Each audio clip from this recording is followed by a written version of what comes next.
할렐루야. 네.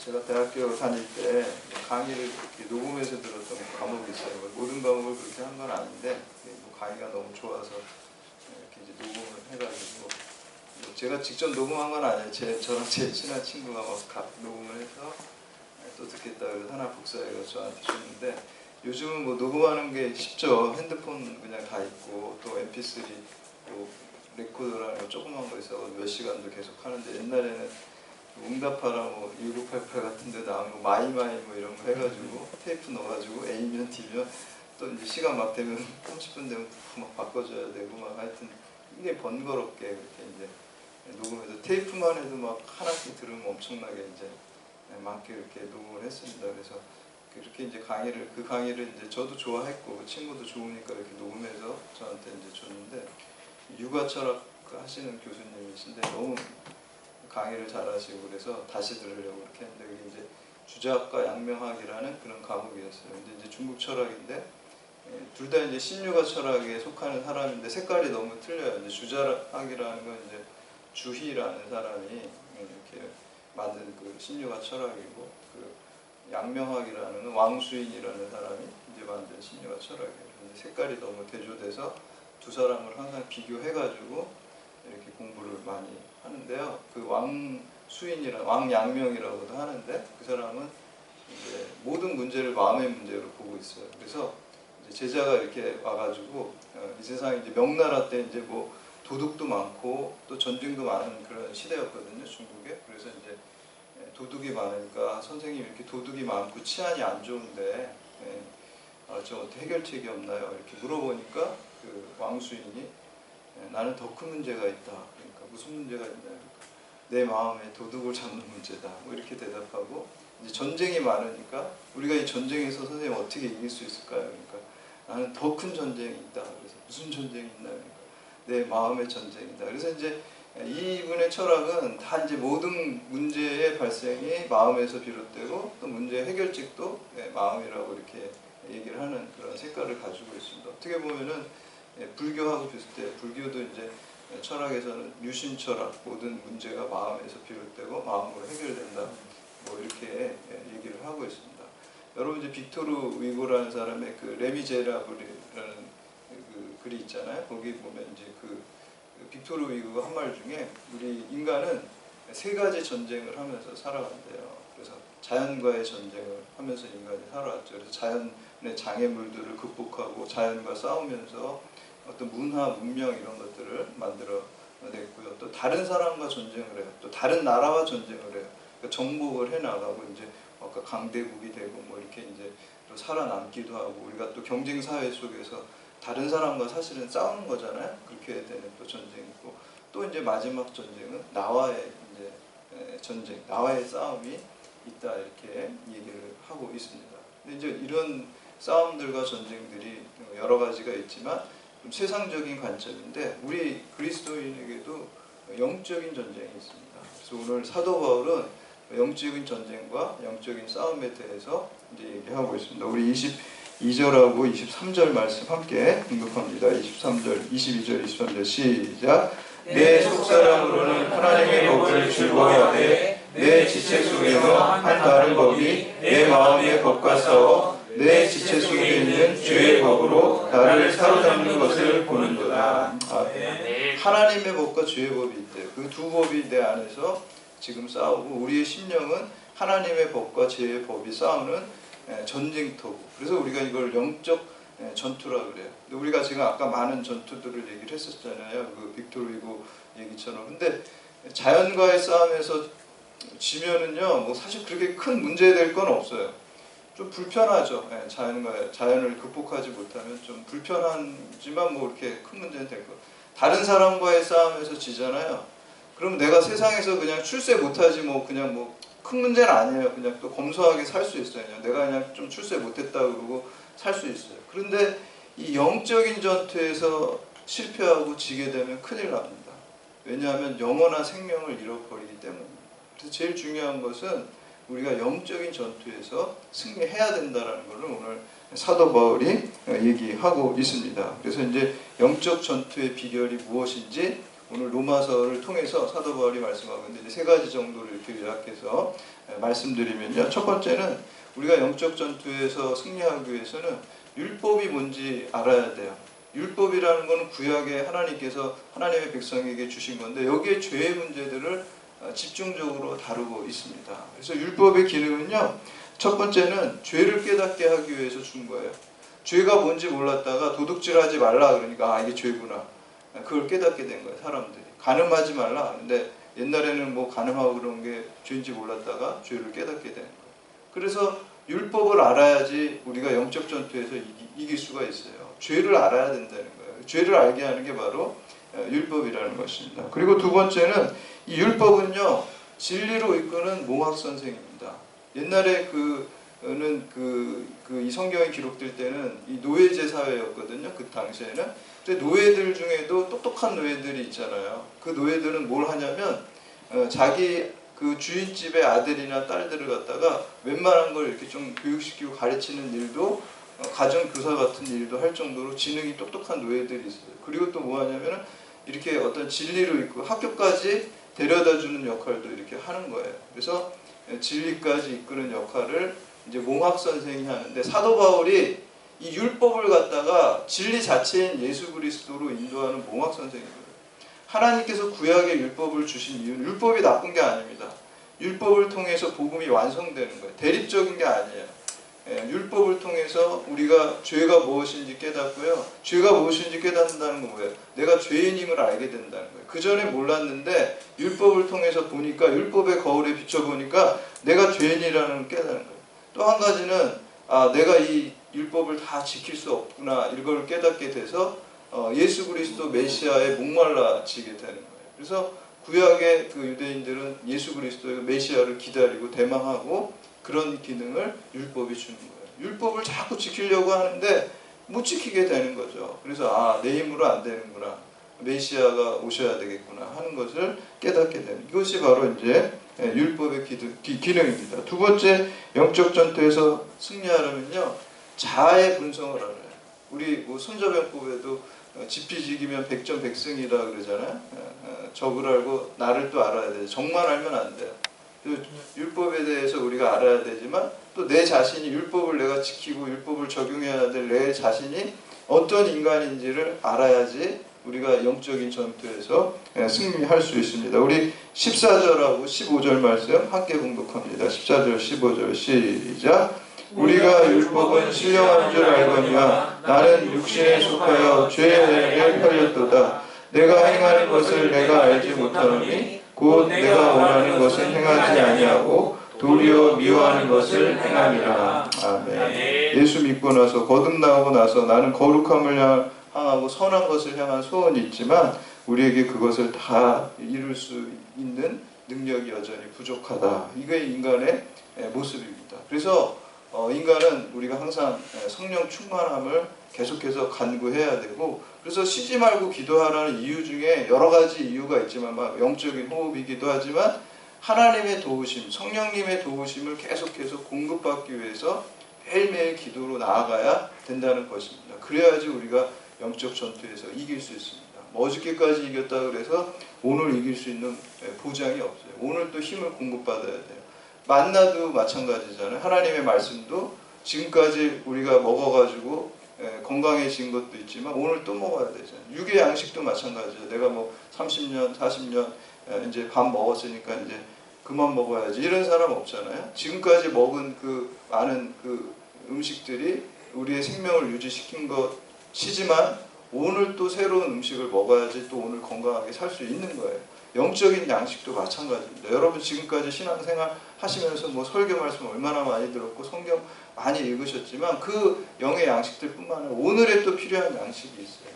그래서 우리 그 책자 나눠주는 책자 제목이 오늘의 양식이잖아요. 만나처럼 매일매일 먹어야 되는 것입니다. 그래서 그렇게 먹지 않으면 자아의 본성을 이길 수가 없고 예수 생명으로 거듭날 수가 없습니다. 그래서 사도 바울은 그런 갈등을 겪으면서 17절 말씀에 보면 이렇게 말씀합니다. 우리 17절 말씀 함께 봉독합니다. 시작. 이제는 그것을 행하는 자가 내가 아니고 내 속에 거하는 죄라. 아멘. 인간이 예수 믿고 나서도요, 거듭나고 나서도 이 죄와의 싸움이 계속해서 있다는 거예요. 요거를 이제 성 어거스틴은 처음엔 잘 이해를 못 해가지고 본인이 거듭나기 전에 이걸 어떻게 해석하냐면, 이거는 아직 예수 잘 모르는 사람의 내적인 갈등이다, 이렇게 해석을 했었어요. 근데 본인이 거듭나고 보니까, 거듭나고 보면 이런 게 없을 줄 알았는데 자기가 거듭나고 보니까 계속 자기 안에도 죄와의 싸움이 있다는 거예요. 그래서 이거는 안 믿는 사람이 싸움이 아니라 이미 거듭났어도 그 우리가 계속해서 주님 만나는 날까지, 육신을 입고 사는 날까지 영적인 전투가 계속 있구나라는 것을 다시 자기가 잘못됐다고 번역을, 해석을 다시 바꾸는 것을 볼 수가 있습니다. 여러분, 인간에게서요, 우리가 죄와의 싸움이 있는데요, 가장 큰 세 가지 죄악을 우리가 생각해 보면요, 교만죄가 있어요. 여러분, 우리 맨날 교만한 마음이 움틀움틀, 꿈틀꿈틀 나옵니다. 교만죄하고 싸워야 돼요. 태만죄가 또 있습니다. 게을릅니다. 인간은 그냥 두면은 게을러요. 좀 뭐 발등에 불 떨어지면 막 하지만 뭐 그런 거 없으면 게을러져. 그렇게 하면 안 돼. 게으름은 큰 죄예요. 여러분, 악하고 게으른 종아 그러잖아요. 악하고 게으른 거 같은 묶여져 있어요. 왜 그렇죠? 하나님께서 여러분마다 다 달란트를 주셨는데 게으르다는 것은 땅에다가 묻어두는 거예요. 사명으로 주신 거거든요. 여러분의 어떤 지적인 능력이라든지 건강이라든지 아니면은 여러분 경찰로서 어떤 신분이라든지 지위라든지 뭐 이게 다 달란트거든요. 그거를 열심히 하나님의 선교와 사랑을 향해서 쓰지 않는다면 묻어두는 악한 거고요. 그 사명을 하자 게으른 게 악하게 되는 거예요. 더군다나 가장 큰 달란트가 뭡니까? 우리에게 생명을 주신 거예요. 우리에게 건강을 주신 게, 그게 제일 큰 달란트인데 그 생명을 갖다가 주의 복음을 전파하고 주의 사랑을 실천하고 하는데 쓰지 않는다면요, 그거는 게으르고 악한 종이 된다라는 거예요. 그래서 우리가 태만죄가 또 크죠. 그리고 음란죄가 있어요. 또 음란한 마음들, 정욕들이 우리 육체를 갖고 있는 데서 계속해서 뭐 예수 믿었다고 해서 그게 싹 없어지는 게 아니잖아요. 사도 바울도 지금 그 얘기를 하는 거예요. 자기가 밤의 세계에서 예수님, 부활하신 예수님 만났잖아요. 중생의 체험을 했잖아요. 그런데도 그런 게 계속. 그 어거스틴도 그래서 그런 얘기를 해요. 자기가 거듭난 다음에 끝까지 자기를 괴롭힌 거는 음란의 죄였다. 그러면서 그것이 원죄의 흔적이다. 이렇게까지 고백하는 것을 볼 수가 있습니다. 사도 바울이나 어거스틴 같이 위대한 어떤 우리 그 신앙의 선배들도 그런 죄와의 영적 전투에 있어서 그런 어려움들을 토로하고 예수 그리스도의 십자가 바라보고 붙잡는 방법밖에 없다는 것을 계속해서 얘기하고 있습니다. 그래서 우리 자신이 누군지 알아야 돼요. 우리 자신이 사도 바울의 로마서는요, 내 스스로 힘으로 안 된다는 게 복음의 핵심이에요. 나는 안 된다는 거. 소크라테스가 너 자신을 알라 그랬잖아요. 그게 원래 소크라테스가 말이 아니라 앞으로 신전에 이렇게 써있던 글을 소크라테스가 해가지고 유명해진 건데, 신전에 누가 있습니까? 신들이 있어요. 나는 누굽니까? 인간이에요. 무한한 신들이 있는데 유한한 인간이라는 거예요. 그래서 이 철학자는 내가 유한한 인간이라는 걸 깨닫는 데서부터 진리가 시작된다고 생각을 한 거예요. 그리고 내가 무지한 인간이에요. 내가 아무것도 모른다는 것을 깨닫는 데서 진리를 알게 된다. 여러분, 우리가 죄인이라는 것을 아는 데서 진리가 시작되는 줄 믿으시기를 바랍니다. 아멘. 내가 죄인이기 때문에 예수 그리스도 십자가 아니면 구원 못 받는 거예요. 내가 죄인임을 깨닫기 때문에, 내가 무능력함을 깨닫기 때문에 주님의 십자가를 막 꼭 붙들어요. 저는 기도할 때 요 기도 십자가 이거거든요. 이거 제 집에도 있어요. 그래서 이걸 이렇게 새벽에 일어나서 1시간 이상씩 꼭 그걸 붙들고 기도해. 그럼 저희 집사람, 목사가 이렇게 미신적이야. 내가 기도한다 해서 이거 갖고 하라고 이렇게 내가 이걸 줬어요. 저희 아내한테. 이거 붙잡고 하라고. 그러니까. 저는 꼭 이걸 붙잡고 하니까 그렇게 이제 좀 비웃더라고요. 미신적인 게 너무 많대요. 하여튼 이거 보고 십자가를 붙드니까 저는 이건 미신적인 게 아니에요. 이거 안 붙들어도 상관없는데 그냥 도움을 받는 거예요. 그냥 뭐 개인적인 습성에. 뭔가 사람은 좀 가시적인 뭐 여기에 무슨 특별한 은총이 있는 건 아닙니다. 이 자체에 십자가가 있는 거예요. 이 만들어진 형상을 무상하면 절대 안 돼요. 제가 설명 안 해도 아시겠죠. 근데 뭐 카톨릭 같은 경우에는 약간 좀 그런 게 있어요. 뭐 이거 자체를 좀 신성시하는 그런 면이 있죠. 그건 아니에요. 우리는 이건 상징으로 보는 거예요. 상징으로 보고 내가 좀 도움을 받기 위해서 이거 자체가 무슨 효력이 있지는 않습니다. 근데 뭐 이제 카톨릭 같은 경우는 뭐 거기 세인트들이 뭐 만진 걸 갖다가 하면 병이 낫고 뭐 이런 그런 건 잘못된 거예요. 예수 그리스도의 능력이 임하는 거지 이런 무슨 물건 자체가 능력이 있는 건 아니고요. 우리가 도움을 받을 수 있죠. 이걸 이렇게 붙잡으면 뭔가 진짜 뭔가 이렇게 막 이렇게 붙잡히는 사람이들 이렇게 마음이 불러 일어나는 그런 도움을 받는 도구가 된다는 거죠. 이제 우리가 십자가를 붙들 때 우리가 죄의 문제를 해결할 수 있다는 거죠. 나는 안 된다는 거죠. 그래서 그 반대적인 게 이제 나는 된다라는 게 이제 불교가 반대적인 입장이거든요. 그래서 스스로 구원받을 수 있다는 거죠. 자력 구원이죠. 스스로 깨달은 자, 부처라는 게 깨달은 사람이에요. 그래서 저희 철학가에서 불교는 배우지만 신앙은 안 배워요. 기독교는 그러니까 불교는 불교 철학이라는 게 있어요. 불교를 아예 그냥 철학과 정식 과목이에요. 아까 뭐 왕수인 뭐 그런 얘기 유불도를 배워야 그냥 철학과 정규 커리큘럼입니다. 그래서 제가 그때 생각했어요. 아 불교는 이건 종교라기보다도 그냥 철학이구나 이런 생각을 해요. 하나님 의존 어떤 절대자를 의존하지 않고 내가 어떤 수양을 통해서 깨달음을 얻고 구원을 받는다. 기독교는 아닙니다. 기독교는 처음부터 인간은 안 된다, 나는 안 된다 해서 시작하는 거예요. 그럼 부정적인 건가요? 아닙니다. 나를 부정함으로써요, 내가 예수 그리스도 내게 능력 주시는 자 안에서 내가 모든 것을 할 수 있다는 거예요. 예수 그리스도로 다시 태어나는 거예요. 아멘. 나를 부정하고 내 안에 계신 주님을 통해서 긍정하는 거예요. 아멘. 그게 진짜 긍정이에요. 그런데 이제 뭐 믿자 불교나 이런 데서는 처음부터 자기를 긍정하려고 그래요. 나의 죄인인데요. 우리는 할 수 없는데요. 나를 긍정하는 게 아니라 내 죄를 십자가에 못 박고 내가 내 안에서 예수 그리스도가 새로 태어나는 중생, 거듭나는 예수 안에서 거듭난 나를 긍정하는 겁니다. 거듭나지 않은 나는 다 부정해야 된다는 거예요. 그러니까 우리는 예수님의 은혜를 고백할 수밖에 없는 거죠. 내가 잘나서 구원받은 게 아니잖아요. 예수 그리스도의 십자가 능력으로 내가 새롭게 태어나서 내가 구원받은 거죠. 그러니까 겸손해질 수밖에 없고 주님께 나아갈 수밖에 없다. 그래서 제가 요새 뭐 글 하나 쓰는 게 이제 새롭게 뭐 다이아몬드 신학이라는 거 뭐 이렇게 만들었어요. 왜냐면 다이아몬드가 이렇게 마른 모 모양이잖아요. 모각형이라고도 얘기도 하지만 보통 이제 마른 모를 다이아몬드라고도 이제 얘기를 하는데 그러면 이제 그 네 가지 점을 갖다가 성서, 전통, 이성, 경험 이 네 가지가 우리 신앙의 균형을 이루어야 된다 이렇게 이제 얘기를 하는데 그래서 다이아몬드라는 어떤 은유를 갖다 가지고 그런 아무 데도 없어요. 제가 기도하다 보니까 하나님이 그런 아이디어를 줘가지고 그런 글을 이렇게 썼는데 이렇게 생각하다 보니까 그 불교에서 제일 최고로 치는 경전이 금강경이에요. 금강석이 뭡니까? 다이아몬드잖아요. 그래서 그 금강경을 영어로 찾아보니까 다이아몬드 수트라라고 나와요. 영어에 보면 영어 책에 보면 금강경이 다이아몬드 수트라예요. 수트라라는 게 뭐 카마수트라 뭐 그런 거 들어봤죠. 교훈이라는 거, 경전이라는 뜻이에요. 그러니까 다이아몬드 경전이에요. 그래서 왜 이 사람들이 금강경, 다이아몬드 수트라 경전이라고 했냐면요. 다이아몬드가 제일 센 광물질이잖아요. 그러니까 우리 이론이 너무 철저하고 우리 이론보다 뛰어난 이론이 이 세상에 아무 데도 없기 때문에 어떤 이론이 들어와도 우리는 다 깨부술 수 있다는 거예요. 그리고 이 어리석은 중생들을 이 다이아몬드, 왜 다이아몬드 유리를 재단할 때도 다이아몬드 앞에 있는 걸로 이렇게 유리를 재단하잖아요. 어리석은 중생들을 갖다가 이 다이아몬드 경전으로 다 이렇게 제거하고 중생을 깨달음을 줄 수 있다라는 어떤 생각이 드나요, 여러분? 굉장히 교만한 생각이 들죠. 야, 진짜 교만하다. 자기가 제일 세다, 자기 이론이 제일 완벽하다. 저는 이제 다이아몬드 신학이다.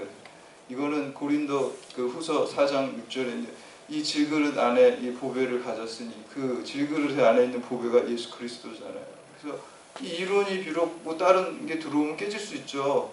근데 그게 문제가 아니라 예수 그리스도라는 보배, 다이아몬드가 제일 최고의 보배를 담아내는 그런 일리를 갖다가 주려는 것을 지향한다라는 그런 의미가, 그거는 이 이론 자체가 강한 게 아니라 그 이론이 담으려고 하는 예수 그리스도가 보배가 된다라는 그러한 의미를 갖는 거죠. 우리 그리스도인은 그런 태도를 가져야 돼. 항상 우리의 삶 가운데 다이아몬드 같은 우리 질그릇은 우리는 깨지잖아요. 그렇지만 우리 가운데 예수 그리스도를 담고 있으면 우리가 가장 보배로운 존재가 되는 것입니다. 내가 보배로워서가 아닙니다. 우리 안에 우리는 질그릇과 같지만 우리 안에 예수 그리스도가 보배가 있기 때문에 보배로운 존재가 되는 것을 믿으시기를 바랍니다. 마지막에 영적 전투에서 승리하려면 예수 그리스도의 구원을 알아야 됩니다. 25절 말씀 함께 공독합니다. 25절 시작.